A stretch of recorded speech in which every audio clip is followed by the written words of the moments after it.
Welcome to genNEXT at Home, Neon Lights Edition. I'm Lisa, 24G art director and independent artist.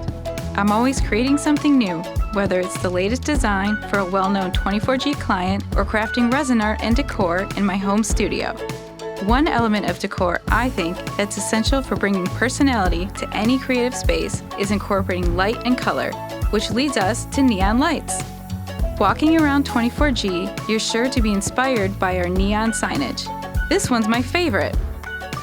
Neon lights have been used in marketing for the last 100 years, but the at-home neon light trend is just taking off. That's why we're going to show you how to make your own neon light signage in this episode of genNEXT at Home. To get started, you'll need neon string or wire lights. We bought this pack of lights on Amazon. 2 AA batteries, 22 gauge wire, black electrical tape, and a reference image, or a few, to help shape your sign.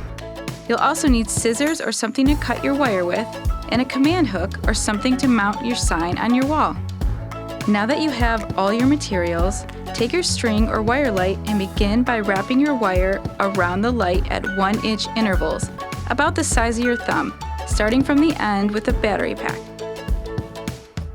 Once you have a good length of the wire wrapped, begin to sculpt your light into a desired shape. Testing to see how much more wire you will need to wrap to create your signage. Keep up this process of wrapping and sculpting until your light is the perfect length, size, and shape. Cut off any extra length of your wire or string light if your instructions recommend and you don't plan on reusing this light for a bigger sign later. Kids, be sure to ask for help when handling scissors or other sharp objects.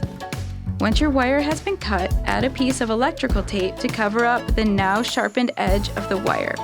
When you're happy with your neon light design, use your electrical tape to block off any areas of the light that shouldn't glow, like the spaces between letters. Add a mounting hook to the back of your neon sculpture. Make any final tweaks to your neon light sign, then hang, display, and partay. When you've mastered 2D signage, put your engineering skills to work by building a 3D mounted neon sign. We'll show you the process we use to create this neon light sculpture in a future genNEXT at Home episode.